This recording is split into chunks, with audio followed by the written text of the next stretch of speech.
Adakah teknologi halimunan bermaksud pesawat tidak boleh dilihat dengan mata kasar atau sebenarnya ia tidak boleh dilihat oleh komputer dan sistem pengesan?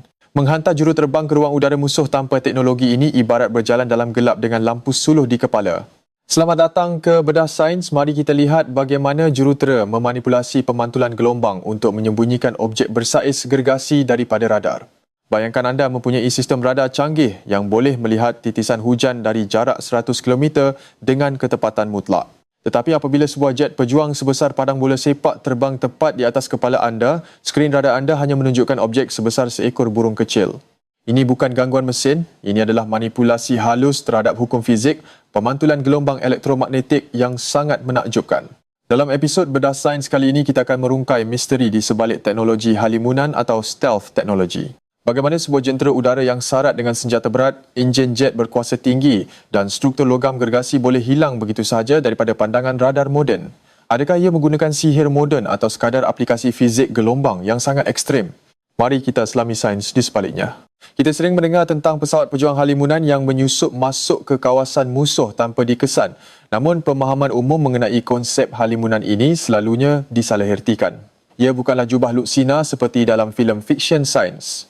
Sebaliknya, ia adalah satu bentuk ilusi optik dan elektromagnetik yang direka dengan teliti menggunakan prinsip kejuruteraan bahan dan juga seni bina geometri yang sangat kompleks.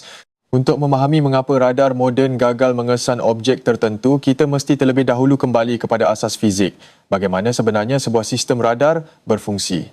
Dan apakah kelemahan kritikal dalam sistem tersebut yang membolehkan jurutera aeroangkasa mengeksploitasinya? Persoalan inilah yang akan membawa kita kepada penemuan sains bahan dan mekanik gelombang yang merevolusikan peperangan udara moden pada hari ini. Bab pertama bermula dengan konsep pemantulan. Apabila kita bercakap tentang radar, kita sebenarnya bercakap tentang gelombang radio. Konsep asas radar adalah menghantar isyarat gelombang radio ke udara dan menunggu gelombang tersebut melantun kembali selepas melanggar sesuatu objek. Proses ini sangat mirip dengan bagaimana cahaya memantul dari permukaan cermin dan kembali ke mata kita, membolehkan kita melihat imej di hadapan. Perbezaan utama di sini ialah spektrum gelombang yang digunakan. Cahaya yang boleh dilihat oleh mata manusia mempunyai panjang gelombang yang sangat pendek, manakala radar menggunakan gelombang mikro atau gelombang radio yang mempunyai panjang gelombang yang jauh lebih besar. Apabila gelombang radar ini mengenai permukaan logam sebuah pesawat biasa, logam tersebut bertindak seperti cermin gergasi yang memantulkan isyarat dengan kuat. Antena radar di stesen bumi bertindak sebagai mata yang menangkap pantulan ini. Masa yang diambil untuk gelombang tersebut pergi dan kembali membolehkan komputer mengira jarak dengan tepat. Arah dari mana pantulan itu datang pula memberitahu kita kedudukan sudut objek tersebut. Inilah prinsip asas gema atau echo yang digunakan oleh kelawar tetapi diaplikasikan dalam bentuk tenaga elektromagnetik tak ketara. Bayangkan anda menyuluhkan lampu suluh ke arah sebuah bola cermin di dalam bilik yang gelap. Anda akan nampak pantulan cahaya yang sangat terang kembali ke arah anda. Itulah analogi terbaik untuk sebuah pesawat komersial atau jet pejuang konvensional apabila diimbas oleh radar. Bentuk badan mereka yang bulat dan permukaan logam yang besar memantulkan tenaga gelombang radio ke semua arah termasuk kembali ke sumber asal. Oleh itu, cabaran utama bagi jurutera pesawat halimunan adalah mencari jalan untuk mengelakkan gelombang radio ini daripada melantun kembali ke arah antena radar. Jika tiada gelombang yang kembali, maka komputer radar akan menganggap ruang udara tersebut kosong. Tiada pantulan bermaksud tiada objek pada skrin. Inilah matlamat utama teknologi halimunan, mengubah pesawat menjadi sesuatu yang tidak memantulkan isyarat radar. Tetapi kita tidak boleh menjadikan pesawat itu lut sinar kepada gelombang radio kerana ia diperbuat daripada bahan pepejal yang padat, enjin yang besar dan muatan senjata. Tambahan pula, struktur ini perlu menahan tekanan aerodinamik yang luar biasa pada kelajuan tinggi. Jadi, jika kita tidak boleh membiarkan gelombang radio menembusi pesawat, kita mesti mengawalnya. Kita mesti memaksa gelombang itu pergi ke arah lain. Di sinilah ilmu fizik gelombang memainkan peranan yang sangat kritikal. Hukum pemantulan menyatakan bahawa sudut tuju adalah sama dengan sudut pantulan. Jika kita boleh memanipulasi bentuk permukaan pesawat, kita boleh mengawal ke mana arah gelombang radar itu akan melantun. Konsep mudah inilah yang menjadi asas kepada seluruh industri teknologi halimunan bernilai berbilion dolar yang kita lihat berkembang pesat pada hari ini. Satu eksperimen minda yang mudah, letakkan cermin bersudut tepat di hadapan anda, anda akan melihat wajah anda. Kondongkan cermin itu sebanyak 45 darjah ke atas dan anda hanya akan melihat sailing. Wajah anda telah hilang dari pandangan anda sendiri. Begitulah juga cara pesawat halimunan berfungsi terhadap radar. Ia mencondongkan cermin elektromagnetik untuk memantulkan tenaga ke ruang kosong angkasa lepas. Namun melaksanakan teori condongan cermin ini pada mesin terbang yang bergerak pantas bukanlah sesuatu yang mudah. Pesawat dikelilingi oleh stesen radar dari pelbagai sudut, radar dari bumi, radar dari kapal laut dan radar dari pesawat amaran awal di udara. Ini bermakna jurutera mesti mengira pantulan untuk setiap sudut 3 dimensi yang wujud di ruang udara, satu tugas matematik yang luar biasa rumit. Pemahaman mendalam tentang mekanik pantulan inilah yang memaksa pereka pesawat untuk membuang semua buku panduan aerodinamik tradisional. Mereka terpaksa mencipta bentuk baharu yang pelik dan asing semata-mata untuk menguasai tarian gelombang elektromagnetik ini. Perubahan drastik dalam falsafah reka bentuk ini membawa kita kepada konsep paling penting dalam peperangan elektronik iaitu keratan rentas radar. Bab 2 membawa kita kepada satu istilah kejuruteraan yang sangat penting dalam dunia aviasi, keratan rentas radar atau radar cross action, singkatan popularnya ialah RCS. RCS adalah ukuran sejauh mana sesuatu objek itu boleh dikesan oleh radar. Ia tidak semestinya bergantung kepada saiz fizikal objek tersebut. Objek yang besar secara fizikal mungkin mempunyai RCS yang sangat kecil dan begitulah juga di sebaliknya. Sebagai contoh yang mudah difahami, sebuah pesawat pengebom B-52 yang konvensional mempunyai saiz yang sangat besar dan juga RCS yang sangat besar, kira-kira 100 meter persegi. Ini bermakna pada skrin radar ia kelihatan bersinar terang seperti sebuah bangunan yang terbang di udara. Sebaliknya, pesawat pengebom B-2 Spirit yang saiz fizikalnya hampir sama besar mempunyai RCS hanya sebesar seekor burung merpati kecil. Bagaimana perkara yang tidak masuk akal ini boleh berlaku? Jawapannya terletak pada bagaimana saiz elektromagnetik dikira. RCS diukur berdasarkan jumlah tenaga gelombang radio yang dipantulkan kembali terus ke arah antena radar, bukan jumlah tenaga yang melanggar pesawat. Jika sebuah pesawat gergasi memantulkan 99% tenaga radar ke arah ruang angkasa dan hanya 1% kembali ke radar, RCS-nya menjadi sangat kecil. Faktor penentu utama untuk nilai RCS adalah bentuk geometri objek, jenis bahan yang digunakan dan sudut dari mana radar mengimbas objek tersebut. Sudut imbasan adalah sangat kritikal kerana RCS sebuah pesawat sentiasa berubah-ubah bergantung kepada dari arah mana radar melihatnya. RCS dari bahagian hadapan mungkin sangat kecil tetapi dari bahagian sisi atau bawah nilainya mungkin jauh lebih besar kerana luas permukaan.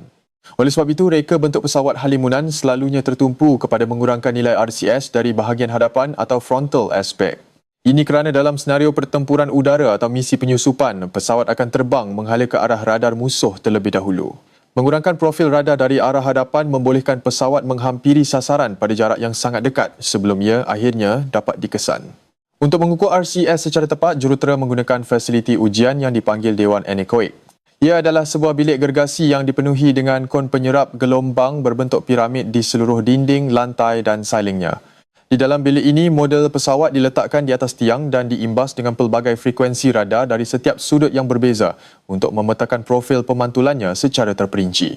Pemetaan RCS ini menghasilkan corak 3 dimensi yang sangat kompleks. Jurutera menggunakan perisian simulasi superkomputer untuk menganalisis setiap titik pantulan pada badan pesawat.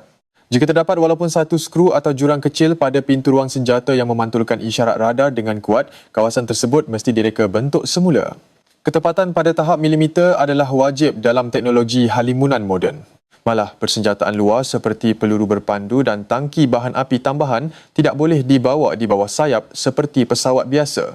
Objek-objek luaran ini mempunyai bentuk yang tidak sekata dan akan meningkatkan nilai RCS secara mendadak memusnahkan kelebihan halimunan pesawat. Segala muatan bom dan peluru berpandu mesti disembunyikan di dalam ruang senjata dalaman yang tertutup rapat dengan pintu yang direka khas.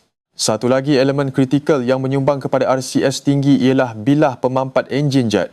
Enjin jet konvensional mempunyai ruang masuk udara yang lurus, membolehkan gelombang radar masuk, melantun pada bilah turbin logam yang berputar laju dan memantul kembali dengan isyarat yang sangat kuat. Ruang masuk enjin bertindak seperti sebuah lubang gema elektromagnetik yang mendedahkan kehadiran pesawat dari jarak yang jauh. Untuk mengatasi masalah pemantulan enjin ini, pesawat halimunan menggunakan saluran masuk udara berbentuk S atau S-duct. Bentuk melengkung yang kompleks ini menghalang garis penglihatan langsung dari luar ke bilah enjin.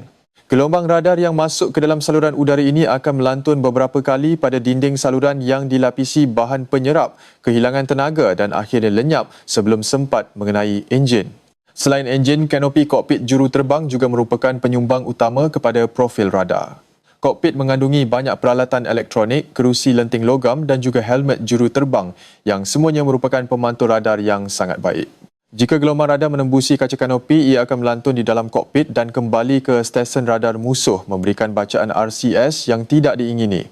Bagi mengelakkan gelombang radar menembusi kanopi, kaca kokpit pesawat halimunan disalut dengan lapisan nipis bahan pengalir seperti emas atau indium timah oksida. Lapisan mikroskopik ini cukup nipis untuk membolehkan cahaya biasa menembusinya, tetapi ia bertindak sebagai perisai pepejal terhadap gelombang radio, memantulkan isyarat radar jauh dari kokpit sebelum ia masuk. Semua elemen ini bentuk badan, ruang enjin melengkung, kanopi bersalut dan ketiadaan senjata luaran digabungkan secara harmoni untuk mencapai satu matlamat tunggal, meminimumkan keratan rentas radar.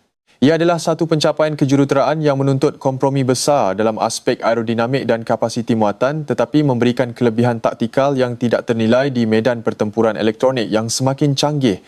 Bab 3 memfokuskan kepada seni bina geometri. Pada awal pembangunan teknologi halimunan, kuasa pengkomputeran adalah sangat terhad. Superkomputer pada zaman 1970-an tidak mampu mengira pemantulan radar pada permukaan melengkung yang kompleks. Oleh itu, jurutera terpaksa menyelesaikan persamaan elektromagnetik yang rumit dengan membahagikan permukaan pesawat kepada panel-panel dua dimensi yang rata dan bersegi. Pendekatan ini melahirkan bentuk fasad yang sangat ikonik seperti yang dilihat pada pesawat pejuang generasi awal. Pesawat ini kelihatan seperti sebongkah belian hitam yang dipotong dengan sudut-sudut tajam yang pelik. Ia langsung tidak kelihatan seperti sebuah pesawat terbang biasa yang aerodinamik. Reka bentuk ini semata-mata didorong oleh keperluan matematik untuk memantulkan gelombang radar secara terkawal. Setiap panel rata dikira dengan teliti agar tidak memantulkan gelombang radar kembali ke arah sumbernya. Apabila isyarat radar melanggar permukaan condong ini, tenaganya dipantulkan ke atas ke ruang angkasa lepas atau ke bawah ke arah tanah jauh daripada antena penerima musuh. Konsep ini sangat berkesan sehingga pesawat ini mampu menyusup ke ruang udara yang paling dikawal ketat di dunia tanpa dikesan. Namun reka bentuk bersudut tajam ini datang dengan kos yang sangat tinggi dari segi prestasi penerbangan. Bentuk geometri bersegi secara semula jadinya sangat tidak stabil di udara. Secara aerodinamik, ia tidak sepatutnya boleh terbang. Juru terbang ujian menghadapi kesukaran mengawalnya. Ia hanya boleh diterbangkan dengan bantuan sistem komputer kawalan penerbangan fly-by-wire yang canggih yang membetulkan laluan. Sistem komputer ini membuat ribuan pembetulan kecil setiap saat pada satah kawalan pesawat untuk mengekalkan kestabilan di udara. Tanpa komputer ini, bentuk geometri yang direka khas untuk menipu radar ini akan menyebabkan pesawat jatuh menjunam serta-merta. Ini adalah kompromi muktamad antara fizik elektromagnetik dan fizik bendalir, mengorbankan kecekapan aerodinamik demi mencapai tahap halimunan maksimum. Satu lagi ciri geometri penting ialah prinsip kesejajaran tepi atau edge alignment. Jika anda melihat pesawat halimunan dari atas, anda akan perasan bahawa sudut sayap hadapan adalah selari dengan sudut sayap belakang di sebelah yang bertentangan. Pintu ruang senjata, panel penyelenggaraan dan juga tepi tingkap kokpit semuanya mempunyai sudut kecondongan yang sama, selalunya dihadkan kepada 2 atau 3 sudut utama sahaja. Kesejajaran ini bukanlah satu pilihan estetika atau reka bentuk seni. Ia mempunyai fungsi matematik yang sangat spesifik. Apabila radar melanggar tepi-tepi ini, pantulan yang dihasilkan tertumpu kepada beberapa arah sempit yang sangat spesifik yang dipanggil spike dan bukannya berselerak ke semua arah. Ini bermakna radar musuh hanya akan menerima isyarat kilat yang sangat singkat dan rawak yang mudah disaring oleh komputer. Komputer radar moden direka untuk menapis isyarat hingga latar belakang atau noise. Jika pantulan radar dari pesawat halimunan tertumpu pada pancaran sempit yang hanya melintasi stesen radar untuk pecahan saat, sistem musuh akan menganggapnya sebagai ralat rawak atau gangguan cuaca, bukannya objek yang sedang dikesan secara berterusan. Taktik geometri ini sangat berkesan dalam mengelirukan sistem pertahanan. Sudut sapuan sayap juga memainkan peranan penting. Kebanyakan pesawat halimunan awal menggunakan sudut sapuan sayap yang sangat tajam. Sudut yang curam ini memastikan bahawa gelombang radar yang datang dari arah hadapan akan tergelincir di sepanjang tepi sayap dan diserakkan jauh ke arah sisi. Tiada permukaan yang berserenjang secara langsung dengan arah gelombang yang masuk, meminimumkan kemungkinan pantulan terus. Malah, ekor menegak atau vertical stabilizer pada pesawat konvensional adalah mimpi ngeri bagi pereka teknologi halimunan. Permukaan menegak yang besar ini memantulkan radar dengan sangat kuat dari arah sisi. Oleh itu, pesawat halimunan generasi awal menggunakan ekor berbentuk V yang dicondongkan pada sudut tertentu. Kekondongan ini menghalang pembentukan sudut tegak 90 darjah yang memantulkan radar. Sudut tegak 90 darjah seperti pertemuan antara sayap dan fuselage pada pesawat biasa bertindak sebagai pemantul sudut atau corner reflector. Sama seperti pemantul pada basikal anda yang memantulkan cahaya lampu kereta kembali ke pemandu, pemantul sudut elektromagnetik akan melantunkan gelombang radar terus ke punca asalnya tanpa mengira dari sudut mana ia datang. Bentuk ini mesti dielakkan sama sekali. Kesimpulannya, untuk bab seni bina geometri, generasi pertama teknologi halimunan membuktikan bahawa kita boleh memanipulasi pemantulan gelombang dengan bentuk fizikal bersudut. Ia adalah kejayaan luar biasa yang mengubah doktrin peperangan udara.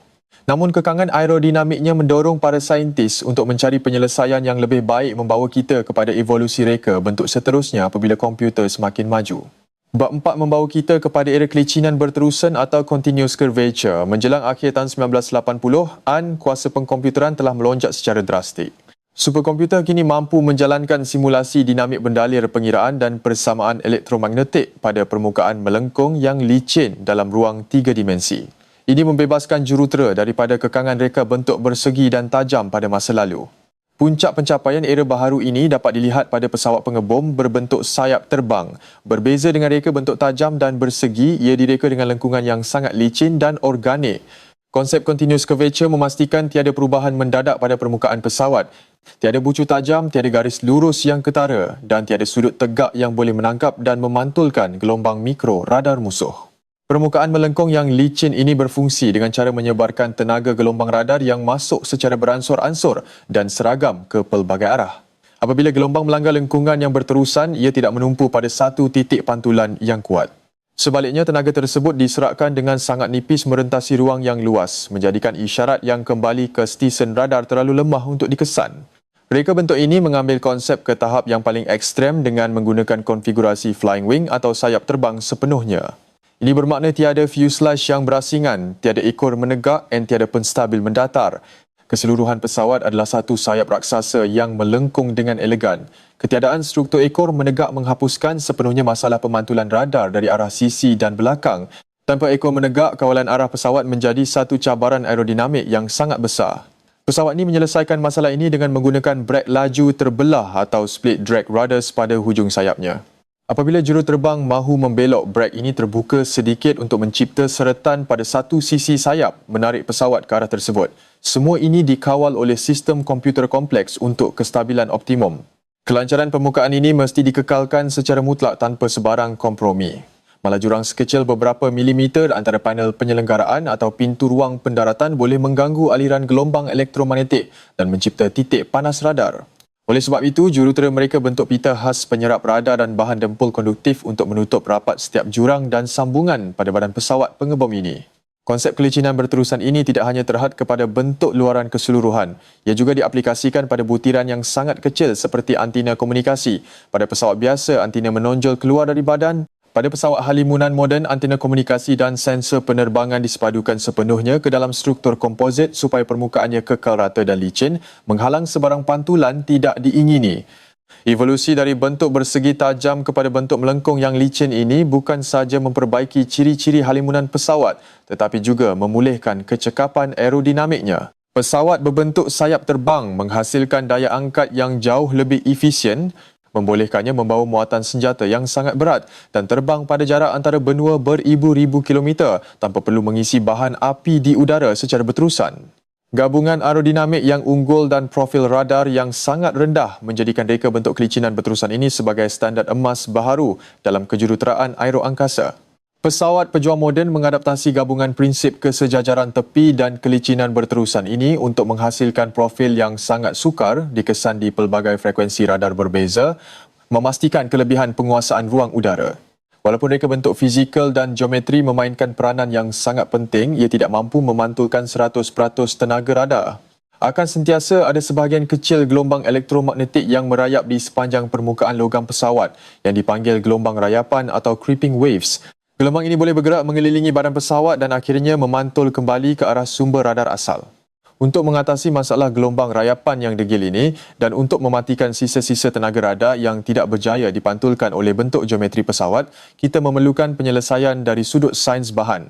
Ini membawa kita kepada satu lagi inovasi kejuruteraan yang sangat revolusioner dan dirahsiakan dengan ketat oleh pihak tentera yang akan kita bincangkan secara mendalam dalam bab yang seterusnya. Kita telah melihat bagaimana bentuk pesawat memanipulasi arah pantulan radar, tetapi bagaimana jika kita tidak mahu memantulkan gelombang tersebut sama sekali? Bagaimana jika kita mahu gelombang radar itu diserap dan dihancurkan sepenuhnya apabila ia menyentuh badan pesawat? Inilah matlamat utama teknologi penyerapan, satu pendekatan termodinamik yang melengkapkan sistem pertahanan halimunan secara menyeluruh. Bab 5 membawa kita meneroka bahan penyerap radar atau radar absorbent material yang lebih dikenali sebagai RAM. Jika seni bina geometri bertindak seperti cermin bersudut yang menangkis cahaya, RAM pula bertindak seperti span tebal yang menyerap gelombang sepenuhnya. RAM ialah lapisan bahan khas yang disalut pada permukaan luar pesawat untuk menyerap tenaga gelombang elektromagnetik dan memusnahkannya secara senyap. Bagaimana proses penyerapan ini berlaku? Animasi peringkat molekul mendedahkan mekanismenya. Kad khas RAM ini bukannya cat biasa. Ia mengandungi berjuta-juta zarah ferromagnetik mikroskopik, selalunya dalam bentuk mikrosfera besi atau karbonil besi yang digantung dalam matriks polimer komposit. Zarah-zarah seni ini mempunyai sifat rintangan elektromagnetik yang sangat spesifik yang direka untuk berinteraksi dengan gelombang. Apabila gelombang radio dari radar musuh memasuki lapisan CAD-RAM ini, ia membawa bersama tenaga elektromagnetik yang berayun. Medan elektromagnetik ini berinteraksi secara langsung dengan zarah-zarah ferromagnetik mikroskopik di dalam cat, memaksa zarah-zarah tersebut bergetar dan bertukar kutub magnetnya berbilion kali sesaat, sejajar dengan frekuensi gelombang radar yang melanggar permukaan pesawat tersebut. Proses pembalikan kutub magnet yang sangat pantas ini mencipta geseran pada tahap molekul. Geseran molekul ini menghasilkan haba. Melalui prinsip termodinamik asas, tenaga elektromagnetik dari gelombang radar telah berjaya ditukarkan menjadi tenaga haba mikroskopik.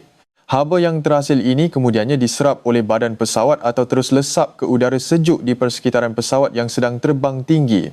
Hasil daripada pertukaran tenaga ini sangat menakjubkan. Gelombang radar yang masuk kehilangan sebahagian besar tenaganya di dalam lapisan cat RAM.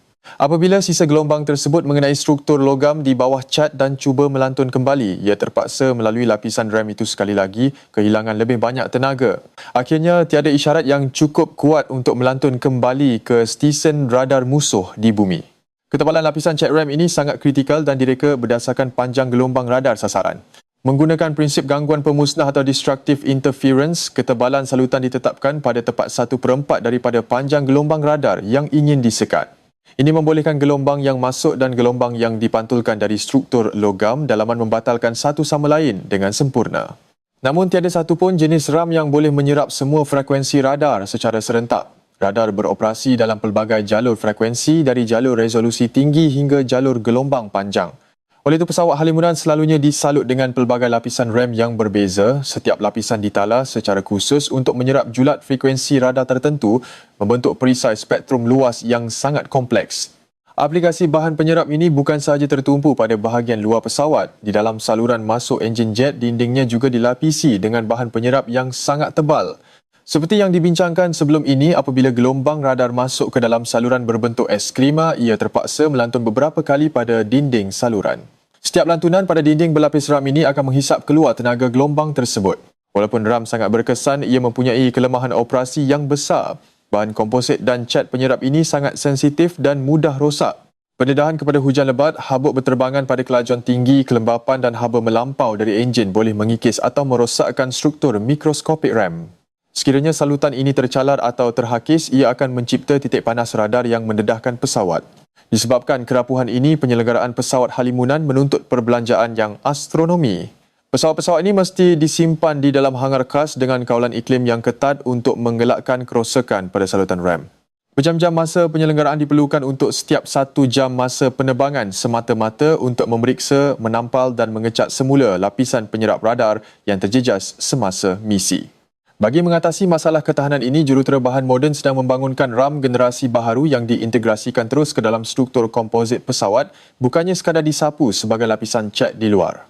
Bahan struktur penyerap radar ini diperbuat daripada jentian karbon khas yang kuat, ringan dan secara intrinsik mampu menyerap gelombang mikro, mengurangkan keperluan penyelenggaraan luaran yang sangat membebankan. Walaupun bahan penyerap radar merupakan pencapaian cemerlang dalam sains bahan, ia terikat dengan hukum fizik, termodinamik dan ketebalan fizikal. Untuk menyerap radar gelombang panjang yang digunakan oleh sistem amaran awal, lapisan RAM perlu sangat tebal dan berat yang tidak praktikal untuk pesawat terbang. Ini memaksa para saintis untuk meneroka sempadan baharu dalam fizik, iaitu manipulasi bahan peringkat subpanjang gelombang. Bab 6 membawa kita melangkah ke masa hadapan teknologi halimunan, metamaterial. Jika RAM menyerap gelombang dan geometri memantulkannya, metamaterial menjanjikan sesuatu yang seakan-akan magis. Ia adalah struktur bahan buatan makmal yang mampu membengkokkan gelombang elektromagnetik mengelilingi sesuatu objek sepenuhnya, seolah-olah objek tersebut langsung tidak wujud di dalam ruang fizikal ruang udara. Metamaterial bukanlah bahan semula jadi yang boleh dilombong dari bumi. Ia adalah struktur kejuruteraan yang dibina pada skala nano, lebih kecil daripada panjang gelombang cahaya atau gelombang radio yang ingin dimanipulasi. Struktur yang berulang ini selalunya menyerupai kekisi logam bersaiz mikroskopik, direka untuk berinteraksi dengan medan elektrik dan magnetik gelombang dengan cara yang melanggar hukum optik konvensional. Sifat paling luar biasa metamaterial ialah keupayaannya untuk mempunyai indeks biasan negatif. Dalam alam semula jadi, semua bahan seperti air atau kaca mempunyai indeks biasan positif yang membengkokkan gelombang ke dalam. Metamaterial dengan indeks biasan negatif boleh membengkokkan gelombang ke arah yang bertentangan, memberikan kawalan mutlak kepada saintis ke atas arah pergerakan gelombang elektromagnetik yang melaluinya. Bayangkan sebatang sungai yang mengalir deras. Apabila air sungai menemui seketul batu besar di tengah-tengahnya, aliran air akan terbelah, mengalir dengan lancar mengelilingi sisi batu tersebut dan bercantum semula di bahagian belakang tanpa mengubah arah arus utama. Inilah prinsip tepat bagaimana metamaterial berfungsi terhadap gelombang radar. Ia membimbing gelombang radio mengelilingi pesawat tanpa sebarang pantulan kembali. Dalam teori jubah halimunan metamaterial, apabila gelombang radar dari musuh menghampiri pesawat, struktur nano pada permukaan pesawat akan menangkap gelombang tersebut, melencongkannya secara melengkung mengelilingi badan pesawat dan melepaskannya semula dari bahagian belakang pesawat dengan laluan yang selari dengan arah asalnya. Stesen radar musuh di bumi hanya akan melihat gelombang yang terus berlalu tanpa gangguan. Konsep ini membentangkan kemungkinan jubah halimunan yang sempurna.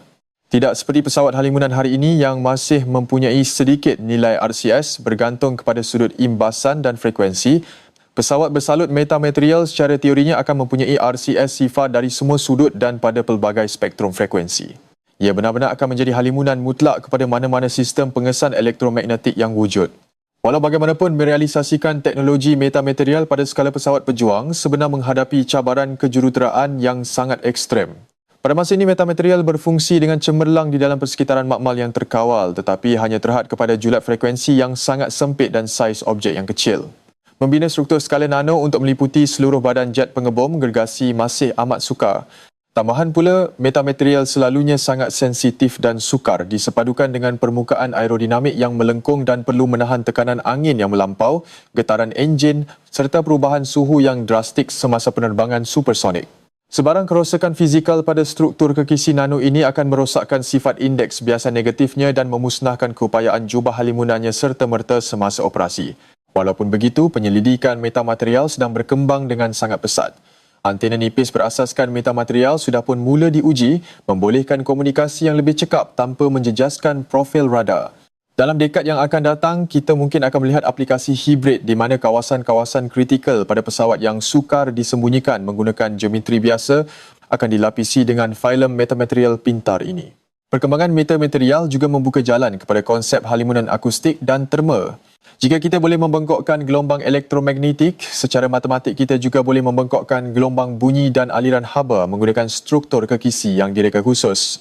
Ini bermakna metamaterial berpotensi untuk menyembunyikan bukan sahaja bunyi enjin jet yang bising, tetapi juga kesan haba yang dihasilkan oleh eksos pesawat. Penemuan ini amat penting kerana dalam peperangan moden, radar bukanlah satu-satunya ancaman di ruang udara. Peluru berpandu anti pesawat moden dilengkapi dengan pelbagai jenis penderia pengesan dan yang paling mematikan antaranya ialah sistem pengesan inframerah atau pencari haba. Ini membawa kita kepada satu lagi dimensi teknologi penyembunyian yang sering diabaikan tetapi sama kritikalnya dalam operasi ketenteraan moden. Bab 7 meneroka pengurusan haba atau thermal stealth. Pesawat halimunan yang sempurna di skrin radar tidak akan bermakna apa-apa jika ia bersinar seperti suar terang pada skrin kamera inframerah musuh. Enjin jet membakar bahan api pada suhu melebihi 1000 darjah Celsius menghasilkan kepulan gas egzos panas yang sangat ketara berbanding latar belakang udara sejuk di altitud tinggi. Ini adalah sasaran mudah bagi peluru berpandu. Untuk menjadi benar-benar halimunan, sebuah pesawat mesti mengawal tanda tangan termalnya dengan sama ketat seperti tanda tangan radarnya. Proses ini bermula dari reka bentuk saluran egzos enjin itu sendiri. Daripada menggunakan muncung egzos bulat konvensional yang melepaskan aliran gas panas secara berpusat, pesawat halimunan moden sering menggunakan muncung berbentuk segi empat tepat yang lebar dan nipis di bahagian belakang. Reka bentuk exhaust slate atau celah mendatar ini mempunyai fungsi aerotermodinamik yang sangat spesifik dengan memampatkan dan melebarkan aliran gas exhaust panas, luas permukaan gas yang bersentuhan dengan udara sejuk di sekeliling menjadi lebih besar. Ini membolehkan udara sejuk dari luar bercampur dengan pantas dengan gas panas menurunkan suhu keseluruhan kepulan exhaust secara mendadak sebelum ia dikesan oleh sensor inframerah. Tambahan pula, muncung exhaust ini selalunya disembunyikan di atas sayap atau di belakang struktur fuselage berbanding diletakkan terdedah di bahagian bawah pesawat. Penempatan strategik ini mewujudkan perisai fizikal yang menghalang pandangan langsung sistem pengesan inframerah yang berada di permukaan bumi.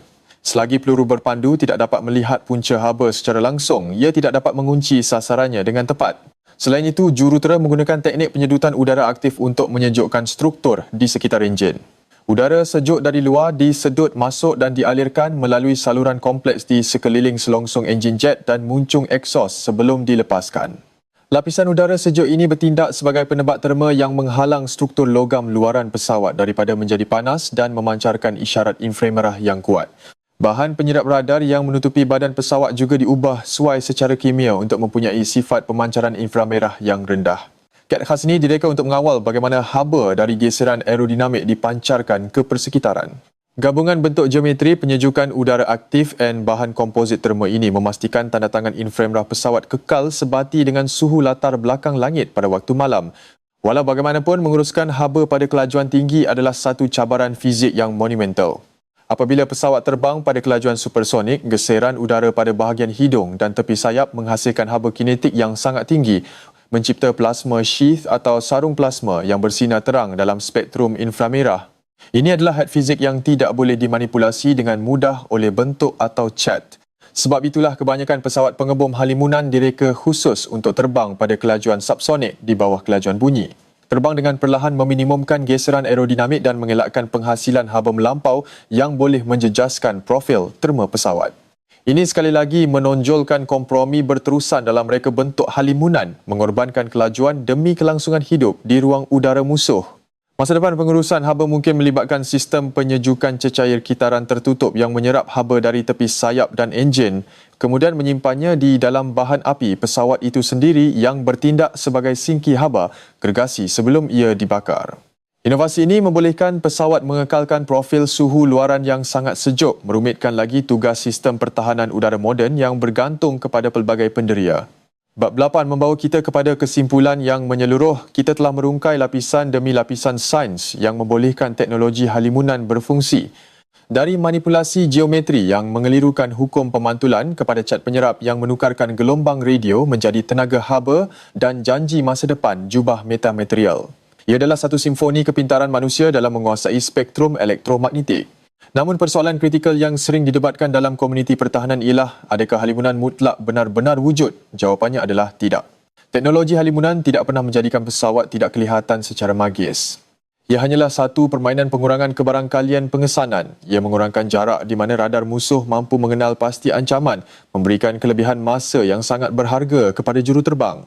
Jika sebuah radar konvensional hanya boleh mengesan jet halimunan dari jarak 20 km berbanding 200 km untuk jet biasa, kelebihan 180 km itu sudah cukup untuk juruterbang halimunan melancarkan serangannya, memusnahkan stesen radar tersebut dan melarikan diri dengan selamat sebelum pihak musuh sempat melancarkan peluru berpandu pertahanan udara mereka. Inilah realiti taktik halimunan. Tetapi perlumbaan senjata teknologi tidak pernah berhenti. Apabila teknologi halimunan semakin matang, begitu juga dengan teknologi pengesanan. Radar frekuensi ultra tinggi atau VHF serta sistem radar berbilang statik yang menggunakan pelbagai stesen penerima dan pemancar yang dipisahkan secara geografi mula menunjukkan keupayaan untuk memintas dan mengenal pasti gangguan elektromagnetik yang dihasilkan oleh pesawat halimunan. Lebih menakutkan bagi masa depan teknologi halimunan adalah ancaman radar kuantum. Walaupun masih di peringkat konsep teori dan eksperimen makmal awal, radar kuantum menggunakan prinsip kekusutan kuantum foton untuk mengenal pasti objek. Berbeza dengan gelombang radio klasik, foton kuantum tidak boleh diserap secara tersembunyi atau dipantulkan tanpa mengubah keadaan kuantumnya yang akan segera mencetuskan amaran pengesanan. Jika radar kuantum berjaya direalisasikan dalam skala ketenteraan yang praktikal, ia secara berpotensi boleh membatalkan kelebihan semua bentuk teknologi halimunan moden yang sedia ada, termasuklah cat penyerap radar dan metamaterial canggih. Gelombang kuantum tidak mempedulikan bentuk geometri pesawat atau ketebalan cat RAM. Ia akan mengubah lanskap pertempuran udara moden secara radikal, sama seperti kemunculan radar pertama. Sehingga hari itu tiba, penguasaan ruang udara akan terus bergantung kepada keseimbangan halus antara reka bentuk aerodinamik, sains bahan komposit dan fizik elektromagnetik. Pesawat halimunan akan kekal sebagai puncak pencapaian kejuruteraan aviasi, satu keajaiban teknologi yang membolehkan mesin pembunuh gergasi terbang secara senyap dan tidak kelihatan di atas awan, tersembunyi di dalam bayang-bayang spektrum frekuensi radio. Memahami fizik di sebalik teknologi halimunan memberikan kita perspektif yang lebih mendalam tentang betapa kompleksnya peperangan elektronik moden. Ia bukan sekadar pertempuran peluru dan misil, tetapi pertempuran sains gelombang, termodinamik dan matematik pengiraan lanjut. Ia adalah bukti keupayaan minda manusia untuk memanipulasi hukum alam semula jadi bagi mencapai kelebihan taktikal yang tiada tandingannya. Mampukah radar kuantum memusnahkan kelebihan pesawat halimunan di masa hadapan ataupun jurutera aeroangkasa akan menemui dimensi sains baharu untuk mengekalkan kelebihan halimunan ini? Bincangkan pendapat dan ramalan anda di ruangan komen di bawah. Kami di Bedah Sains amat berminat untuk membaca analisis dan perdebatan teknikal daripada komuniti peminat sains dan teknologi aviasi moden yang hebat ini. Jika anda mendapati penerokaan terperinci ke dalam dunia fizik elektromagnetik dan sains bahan ini menarik, pastikan anda menekan butang like pada video ini. Sokongan anda sangat penting untuk membantu algoritma menyebarkan kandungan pendidikan sains yang berkualiti kepada lebih ramai penonton yang dahagakan ilmu pengetahuan sebenar di luar sana. Mari kita bersama-sama memperkasakan komuniti sains visual di Malaysia. Jangan lupa untuk kongsikan video dokumentari teknikal ini kepada rakan-rakan anda yang merupakan FGIT sejati atau mereka yang berminat dengan kerjaya dalam bidang kejuruteraan aeroangkasa dan ketenteraan. Pengetahuan tentang keratan rentas radar dan bahan penyerap radar adalah asas penting yang wajib diketahui oleh sesiapa sahaja yang ingin memahami dinamik operasi dan doktrin tentera udara moden pada hari ini. Bagi anda yang belum menjadi sebahagian daripada komuniti kami, langgan saluran Bedah Sains sekarang untuk terus merungkai misteri sains yang lebih kompleks di sebalik teknologi harian dan ketenteraan kita. Kami komited untuk membawa anda penerangan sains visual tahap tinggi yang mudah difahami, memecahkan tembok jargon teknikal supaya semua orang boleh menikmati dan memahami keindahan fizik gunaan yang membentuk dunia kita. Dalam siri seterusnya, kita mungkin akan membincangkan secara lebih mendalam tentang dinamik bendalir hipersonik atau sistem pendorong roket generasi akan datang. Topik-topik ini saling berkait rapat dengan kelangsungan kelajuan dan keupayaan menyembunyikan haba pada altitud melampau. Adakah kelajuan hipersonik merupakan jawapan baharu untuk menggantikan kelemahan teknologi halimunan sedia ada? Kita akan kupas bersama. Jadi pastikan loceng notifikasi anda diaktifkan supaya anda tidak terlepas sebarang episod baru yang padat dengan fakta sains terperinci. Setiap episod direka dengan teliti untuk membawa anda menyelami keajaiban kejuruteraan tanpa jalan pintas. Pengetahuan adalah senjata yang paling berkuasa dan di Bedah Sains kami membedah setiap molekul maklumat untuk anda. Teruskan sifat ingin tahu anda, teruskan bertanya dan jadilah penganalisis sains yang kritikal bersama kami. Dunia elektromagnetik ini dipenuhi dengan potensi yang belum diterokai sepenuhnya oleh umat manusia. Setiap gelombang yang dipantulkan dan diserap membawa rahsia alam semesta yang menanti untuk dibongkarkan oleh minda-minda yang sentiasa menyoal. Terima kasih kerana meluangkan masa anda bersama Bedah Sains. Saya si penanya, komunikator sains anda mengundur diri buat masa ini. Sehingga kita berjumpa lagi di episod akan datang, kekal selamat, kekal berilmu dan selamat meneroka keajaiban sains di sekeliling anda. Selamat tinggal dari ruang spektrum elektromagnetik.